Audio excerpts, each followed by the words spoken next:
Olá, estamos aqui mais uma vez para estudar a Palavra de Deus. E hoje veremos o capítulo 30 de Gênesis. Que pontos podemos tirar de destaque nesse capítulo? O primeiro deles é que esse capítulo é uma continuação da dinâmica familiar de Jacó, suas esposas e o nascimento dos seus filhos, que havia sido iniciado no capítulo anterior. A gente percebe que Raquel tinha ciúmes de sua irmã. Isso está logo no primeiro versículo. Por quê? Porque a sua irmã Lia dava filhos a Jacó e ela não podia ter filhos. Ela era infértil, estéril. E ela acabou colocando a culpa em cima de Jacó. Olha como a dinâmica familiar começa a se desenrolar. E era tão importante para Raquel ter filhos que ela dizia, né? Dá-me filhos, senão eu vou morrer. E Jacó a coloca no seu lugar.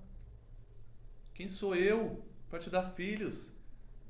É Deus que tem o poder de lhe dar filhos ou não. E aí, Raquel sugere uma situação que já havia acontecido com Abraão e Sara, que era dar uma serva ao esposo para, por meio dela, ter filhos. Isso, como eu havia dito anteriormente, legalmente era utilizado naquela época. E a gente percebe que, inclusive, o nome do filho Naftali significa: tenho competido com a minha irmã e consegui vencer. Era um ambiente realmente de competição entre as esposas, pela afeição do marido, por filhos. Esse lar, com certeza, não era um lar muito pacífico. E aí a gente percebe que houve um episódio, até de certa forma, engraçado, que é o que trataremos agora nesse ponto número 2, que está relatado a partir do versículo 14, onde o filho mais velho de Lia e Jacó foi ao campo e encontrou mandrágoras. Essa planta, eles acreditavam que era uma planta afrodisíaca e que poderia ajudar também na gravidez. Então Raquel, vendo essas mandrágoras, solicitou a Lia: dê para mim, eu estou precisando, eu não tenho filhos, eu preciso dessas mandrágoras, preciso dessa ajuda, qualquer ajuda para mim tá valendo. E aí Lia disse: você já tomou meu marido. Olha como Lia enxergava a relação familiar, como se Raquel houvesse tomado o seu marido. E a gente percebe que Lia acabou alugando Jacó em troca dessas mandrágoras. Olha como era a relação familiar de Jacó com suas esposas. E aí a gente entra no terceiro ponto de destaque, agora saindo um pouco desse ambiente familiar entre Jacó, suas esposas, seus filhos, e numa relação de trabalho de Jacó com o seu tio Labão. Acabou que os 7 anos que ele havia trabalhado por Raquel novamente haviam acabado.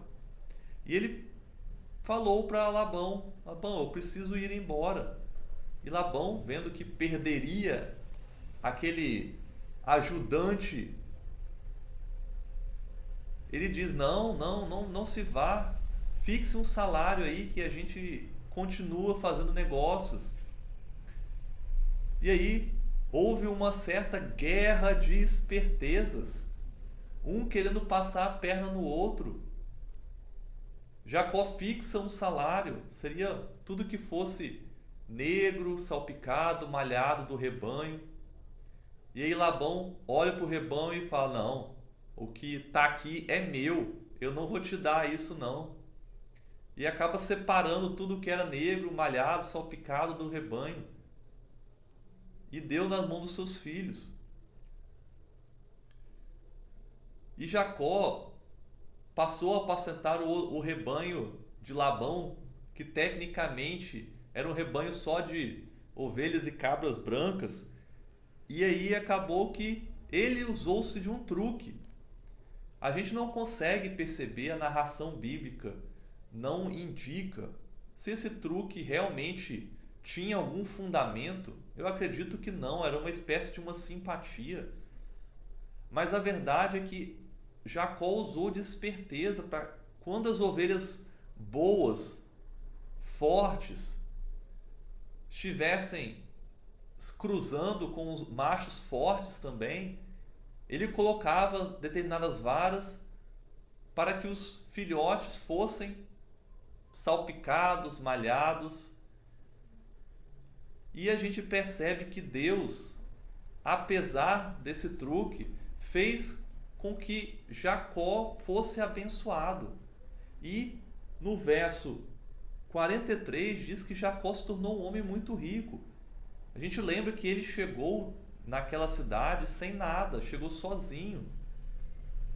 E o texto diz que ele ficou muito rico, porque Deus, a gente se relembra de alguns capítulos passados, Deus havia prometido abençoar Jacó. E aí, está gostando? Releia novamente esse capítulo se você ainda não leu, preste atenção nos detalhes e vamos aprender mais daquilo que Deus nos deu através de sua palavra.